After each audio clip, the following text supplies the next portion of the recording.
The War of 1812 approached. Francis Cabot Lowell was a very wealthy man enjoying a 2-year tour of Europe. Lowell made his home and fortune as an international merchant, an import-export trader whose ships sailed around the world. As the hostilities with the British again developed into war, Lowell realized that he needed to find a new occupation. During his travel overseas, his social connections opened the doors of the great textile mills of England and Scotland. Inside, Lowell paid rapt attention to the advanced technology. He became convinced that this was his destiny, to develop textile manufacturing in the United States on a scale never before attempted. It's interesting to note that it was the first integrated textile mill in the world, meaning that the spinning into yarn and the weaving of the yarn were all done in the same mill. The power loom was only invented about 1800. If you take a country like England, which had a well-developed textile industry in power carding, power spinning, when you start getting power looms, you don't put them in the same mill. You build a new mill, maybe upstream, downstream. But here, Francis Cabot Lowell is starting afresh. He knows he wants to do everything to make cloth. He doesn't want to build 2 buildings or 3 buildings, and so he builds one mill. But first, Lowell would have to have a power loom, such as those he had seen in England. Unfortunately, the British were extremely secretive about textile manufacturing. Not only did they refuse to sell their technology to America, they even prohibited textile workers from leaving England in order to protect their trade secrets. Francis Cabot Lowell, in seeing these operations in England, was witness to something that very, very few people got a chance to look at.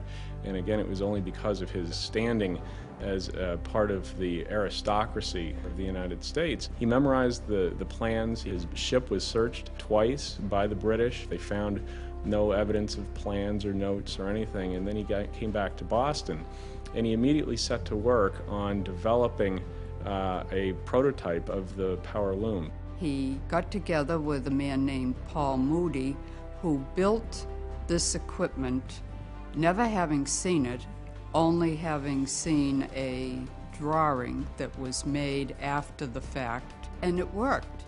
Paul Moody became very influential in helping to build the Boston Manufacturing Company from the mechanics' point of view. In fact, the main street in Waltham is named Moody Street after Paul Moody. No one could have foreseen the forces of innovation Lowell unleashed in what was then a quiet country town. His textile factory, known as the Boston Manufacturing Company, was a pioneer, a prototype of the modern corporation. He located his textile mill along the Charles River in Waltham, and it marked a turning point for the country's industrial future. Within a few years, the factory was producing more than 500,000 yards of cotton cloth annually, generating incredible wealth. Lowell's vision became known as the Waltham system, emulated around the world. The topic that I researched on was Francis Cabot Lowell. He was born in Newburyport, Massachusetts on April 17, 1775, the son of John Lowell. Lowell became a successful merchant and traveled to England in 1810. He found out information about the Lancashire power loom's inner workings. When he returned to the United States, Lowell discussed with master mechanic Paul Moody to make an improved version of the machinery that conducted the spinning and weaving functions.